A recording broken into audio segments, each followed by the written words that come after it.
kiss for you.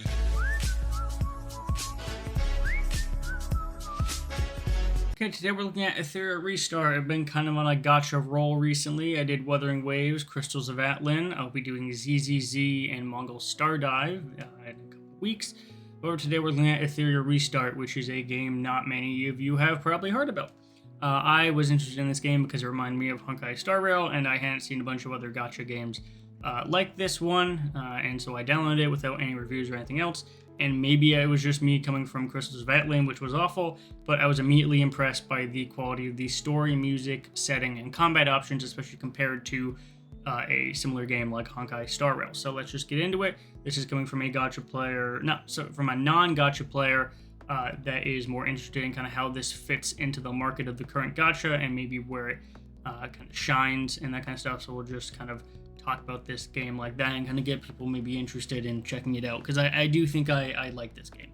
So overall, as I mentioned at the start, you kind of start the game, and the immediate thing that kind of hooked me was not only the level of presentation, which I was somewhat impressed by, but also the level that they were trying to build out the world and story. So the story is that an ice age comes about and mostly wipes out humanity, except for the people that are able to survive.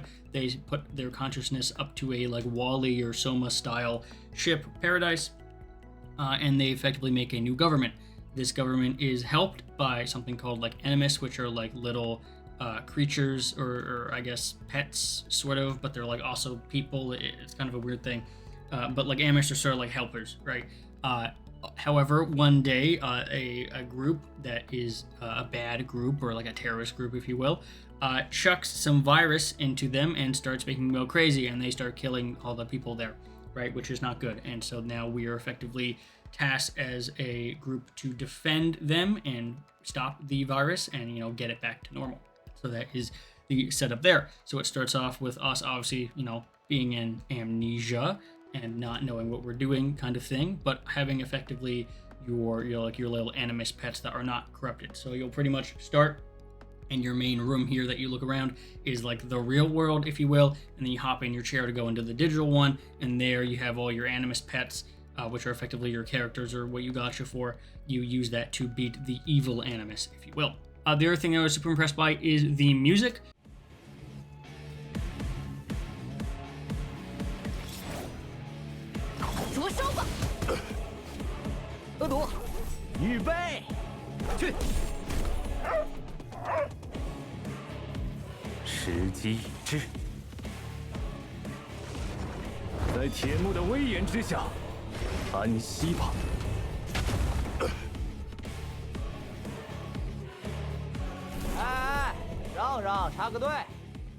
The setting was also relatively interesting. I do like in the opening there, when you're just like on the couch, you can see outside and it's like snowing, it's like an apocalypse kind of thing. And then when you get inside, some of the settings there relating to like time, I think is pretty interesting as well. Combat options are relatively more in-depth in terms compared to Star Rail, in terms of like the secondary effects. So like, while the combat itself is quite simple and doesn't really stand out, the secondary effects are quite interesting in terms of like lowering or increasing defense, increasing evasion, that kind of thing, and just little effects there that add to the ability to adapt the situation. So like, one of them is you can boost one character's speed, which increases when they're taking their turn. So if you're about to not do enough damage, you can say, hey, I want to use this on someone else and have them skip ahead basically, and then you can use that for like combos and stuff, which is quite nice. So things like that kind of really bolster out the quality there. The fifth thing I think is a benefit on top of the story, music, setting, combat options, fully voice acted. Now I believe currently that voice acting is only in Chinese and Japanese. I believe there may be an update to that sense, but for right now, full voice acting is available in those, and I'm pretty sure, although I can't understand it, that is working well, and it does sound pretty good. It has a fantastic PC port as well, no issues with that, runs really well, has great options, has VSync, has DLSS, and all the quality options you would want there. One thing that's quite interesting that this game has, and I do appreciate it, especially coming from other games that don't do this, it has a good reminder system. So if you can upgrade something or put something on a character, like a shell, which is like a little minion pet that you have, then it will tell you that. It will say, hey, you can equip a new thing.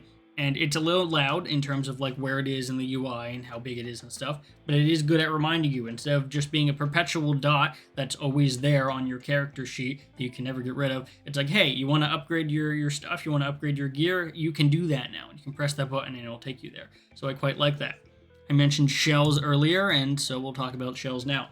Shells are, I would say, one of the unique mechanics of the game. They are almost identical, however, to something like Wuthering Waves Echoes or other creature collecting options, and that is you have a little pet and they do some effect, and in this case they could do more damage, or they could slow down the enemy, or there's some other options. They could boost your attack, right? There's various things the shells can do, and you choose a shell to effectively level up, and that's your little boost. A lot of the time the basic shells you get take an extra turn, right? Do a little bit more damage, that kind of thing. And so compared to something like light cones in Star Rail, they're more interesting because they're not just passive, right? They're active effects. Some are passive, like damage boosting after you're taking your turn, but others are more active, which I think is very nice. Another thing I think I really like about the game is its use of color. I think is really nice. It doesn't wash things out. It doesn't become too samey. Its use of color is very good, and its relatively serious tone. At least so far, I haven't seen a bunch of like weird goof-off things like ZZZ and Star Rail kind of try and do. It's a quite serious tone, quite objective focused tone, which I appreciate in a game like this that's inherently going to try and waste a ton of your time. Stage transitions feel pretty natural, so unlike a lot of other games like ZZ especially, where you'll be going through a stage and all of a sudden it abruptly cuts and you're chucked back out into the overworld, there's pretty coherent and natural stage transitions between a lot of the options there, and that feels very nice and very, as I said, coherent, which is something that helps with immersion. Okay, so that is overall, I would say, what the benefits of the game are and kind of the pros if you're trying to see, should I check this game out? Let's talk about some of the cons. My main issue with this game, and this is something that I think plagues a lot of these kind of games, is once that initial, oh wow, look at this, it's pretty interesting, falls off, you basically just battle the same like 10 bosses over and over and over and over and over and over and over again. And that is fine, except it's kind of tedious and not very fun, because the combat is kind of like the weaker part of the game. And so you're basically just limited to, like, a lot of the extra challenges and stuff are just beating bosses. Like, in order to drop extra modules, you just beat bosses. In order to drop extra shells, you just beat bosses, right? Like, a lot of the optional challenges and things you can do are just beating bosses, unlike something like ZZZ or Star Rail, which have, like, a roguelike mode, or Genshin, which has more like open world exploration stuff. This game's primary thing that is not the main story is just beating bosses, which is not that interesting to me personally. And especially when you're trying to grind for like better materials or credits or whatever, having the primary form of things that are not the main story just be what other games like Tertiary or the Quarty, whatever, like, this is a secondary system in this game where it would be a third or fourth or fifth system in another game. So it just feels like they need something else other than just battling a bunch of bosses in order to really feel like the game is offering something beyond its main story. I do suspect that they will get there eventually, but it is something I noticed. I'm like, okay, so all the challenges here are just like hitting stuff and bosses, specifically the ones you've already beat, and sometimes ones you haven't, and you just get to do them on harder and harder difficulty in less and less turns. And it's just like, okay, well, that's not very fun. Especially because you're not going to be doing that yourself. A lot of the bosses auto battle, and I'm pretty sure there's no way to not auto battle. So you basically just click the button that's like auto battle in the background, which is nice.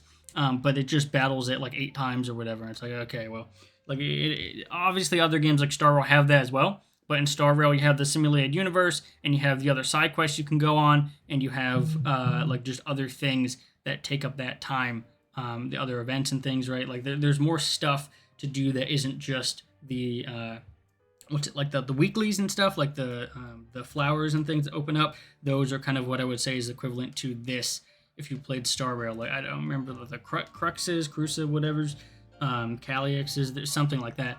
And you do that. That's effectively what the main amount of challenges are in Etheria Restart. So that's like the one disadvantage is that you have to do that. But overall, say that if you're looking at a game like this, I do think I recommend it because there's a lot here that I think I am enjoying.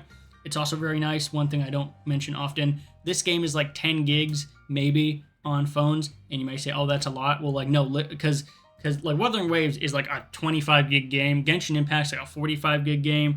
Star Rail is like an 18 gig game. So this game being like 7 or 8 gigs on phones, and it runs pretty well on phones, is like so nice that I can actually have it on my phone without wanting to delete it because it takes up too much space. So that's definitely a thing is a very important one. It's like, is it going to take up 50 gigs? No, it's not. So you can actually put it on your phone without being like, I should delete this because I'm not playing it enough, right?